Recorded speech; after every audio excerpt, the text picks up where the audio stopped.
Welcome to the second video on the basics of ontologies, now focused on the application to surveillance.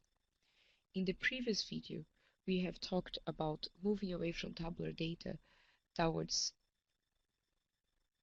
a more powerful format in which we store individual independent statements about the data, and then we also share a model to understand those statements. We call that the data and the ontology, or the key to understand the data. We have highlighted how in this mode of storing data, we make all the assumptions, all the model necessary to understand the data, not only understandable by people, but also by machines. Now we're going to talk about how this can be particularly useful to promote data interoperability in health surveillance. We are defining interoperability here as the ability of different computer systems or different programs or softwares to exchange data and make use of those data. So how can we have data that we can share across these steps of surveillance, across different institutions during surveillance, or when we report to external institutions? How can we make all those different institutions involved with analyzing those data understand the same data? That's what we're calling data interoperability. The issue has been particularly more discussed when we talk about reporting data. So you have on the top of this slide animal health and food safety surveillance reporting to the European Food Safety Agency, and public health reporting to the European Centre for Disease Control. And because several European member states report to these agencies, the issue of making data comparable is particularly important there. So I'll start from this as an example. And here we have an example of a data set that Sweden would report to EFSA, to the European Food Safety Agency. To make sure that data coming from every country is comparable, is harmonized, what they have is dictionaries that set all the values acceptable for each of those columns. So we have a terminology or an agreed vocabulary for each of those columns. This assures that we harmonize the data, but that only achieves harmonization or understandability among humans. The computer doesn't understand all the values in the column, second column there, matrix, for instance. It doesn't understand those to be animals, for instance. In fact, those are not just restricted to animals. Here are some other acceptable values for this column matrix. So you have beverage chocolates, and you have a lot of repetition, for instance, of different meat from duck, because we're entering here information not only about one concept, what's the animal, but also about what kind of things from the animal was sampled. For sample type, for instance, you have these other allowed values here, and the computer only understands those values to be similar or different based on the strings, on the text that's centered on them. So for instance, the fact that animal sample blood and food sample blood are both blood, the computer doesn't understand that. All we've done is harmonize the way people type in the data, or the fact that animal sample lymph nodes and animal sample tonsils are more related concepts than, for instance, the concept of an animal sample placental swab. This is also not understandable by the computer. Moreover, using dictionaries, we're only able to control what people enter with each column. But because we don't have the relationships, we're not comparing things across columns, we can't prevent, for instance, that someone enters a matrix chocolate in a sample type animal sample blood. The restrictions are only to which values can go into each column, but we have no power to compare things across columns. So the current system has some limitations. First, a lot of human effort is needed to collate all the data, so every institution, every country collects information all year round, and then they spend a lot of time collating this data manually. And after collation, they need to code this information into the specific dictionaries provided by EFSA. The different countries are not collecting data in English, for instance, so in the very least, they need to translate their original data into the dictionaries that EFSA has provided. And this requires a lot of person hours. So those two steps are prone to error, cause time delays, and they do not result in fair data. So the principle for fair data is that data should be findable, accessible, interoperable, and reusable. That doesn't mean it should be public or openly available, but people who have the right to those data should be able to access it and use those data, access those data with the computer programs they have. For that, we really need data to be interoperable, and a lot of the things we discussed in the first video will allow us to have data that is, for instance, reusable, interoperable, understandable.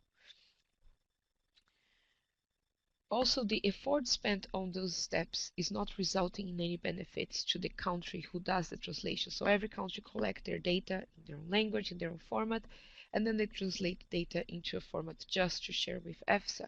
But when they need to analyze data, they continue using their original data. So all that human effort is not resulting in better data that we can actually start using the data that was harmonized.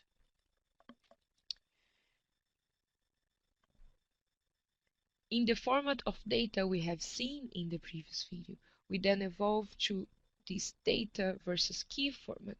And the goal of the work package 3 in ORION is evaluate how we can apply this to health surveillance. So first of all, build an ontology of health surveillance, build a key based on which we can share data between institutions, and then work on the tools to translate the data we have nowadays into the same key. In the end, our goal is to deliver a knowledge model to support One Health surveillance and implement it in practice. This series of videos, well, we have these two introductory videos, and following them we start a series of webinars in September 2018 for experts to start helping us review the knowledge so that we can build the ontology. Remember, ontology is a knowledge model. So we're going to start producing a knowledge model for health surveillance, and we're going to have experts in surveillance, people in their own project, help us review this. In parallel, a specific group will work on the technical support, and starting in 2019, we'll start testing this in practice. How are we going to do this? How do we build an ontology?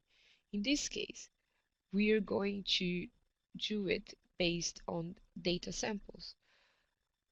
The way we go about building the key, building the ontology that allows us to interpret data from any institution is get a sample of, for instance here, the output data we want from EFSA, and start modeling the concepts. Think about what we talked before with concepts and relationships.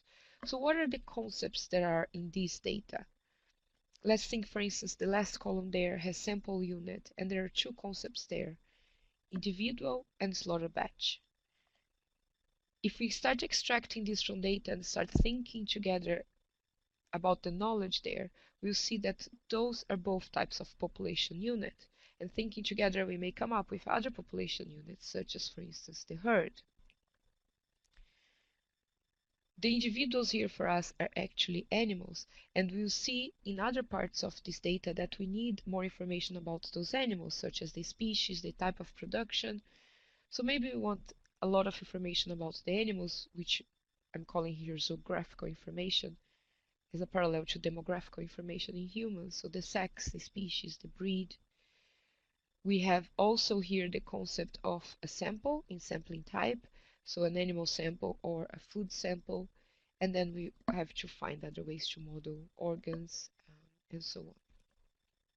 So the first step would be to get the data and start picking out the concepts, and then we start building the relationships. So an animal sample must come from an animal, that animal must have specific breed and species, and those relationships need to contain the knowledge to interpret the data.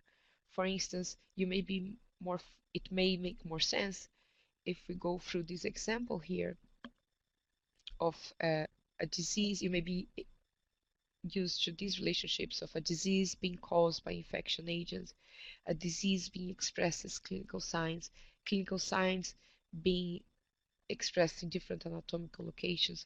So what is exactly the format of these relationships so that the computer can test, for instance, the quality of the data? Those are the things we're going to have to start talking about. But we don't need to start from scratch. In the first video, we talked about how ontologies are reusable and about how there are portals out there with collections of ontologies. So for instance, if we started from the data, we identified that one of the concepts we need is anatomical location. There is already an ontology of anatomy called ORION, and here is just one small piece of it for you to see how they model lung. So the difference is, instead of entering on a spreadsheet just a string, the letters L, U, and G, which means nothing for the computer, but the humans understand as lung, when we use data following a specific ontology key, in this case, we use the concept of lung from the ontology Oberon, then we immediately inherit all the knowledge that was built into Oberon about what a lung is. A lung contains a pair of lungs, or pair of lungs are part of lungs. A lung contributes to the morphology of respiratory system. So immediately we're able to ask a computer, give me all the records from the respiratory system, for instance, and any record where lung appeared is understood to be part of the respiratory system. So we reuse knowledge that's out there. How does this go back to surveillance? So we're going to identify along the surveillance continuum what are the key points where smart data are needed. And by that we mean the key points where we need to improve data interoperability or automatization of the steps, letting the computer do some of the jobs so that humans can do smart things only humans can do. Steps where we can use more knowledge discovery from data, let the computer start discovering patterns in the data. Steps where we need to document the explicit assumptions that people are using to understand the data, or steps where we could benefit the most from knowledge reuse, so that at every new cycle of a project, for instance, we're not starting from scratch, or when we're sharing our work with other countries, they can reuse our knowledge. And as I hinted before, we'll do this in cycles informed by specific data examples. So we're going to extract small data examples, start with simple examples of data at a time, model all the concepts present in those data, search whether existing ontologies have already modeled those concepts, establish the needed relationships between those concepts, test it with real data to see if the key and the data are working together the way they should, and then review. The series of webinars we start in the fall of 2018 intends to expose our work at the steps at which experts could review and help us make sure we're doing a good job into extracting the concepts, modeling the relationships, and then reviewing each model. And once we're happy with a model, we can address a new small data example and go on. The ontology we're going to be developing actually already exists out in the public domain. So I said in the first video that usually we share the data with only the people who can see the data, but the key to understand the data can live in the public space. We already have a public domain for our ontology. And if you want to read more about this ontology created specifically for this purpose, called Animal Health Surveillance Ontology, you can visit datadrivensurveillance.org/ontology to stay tuned in all the new resources we'll be laying out for this ontology. Thank you for watching.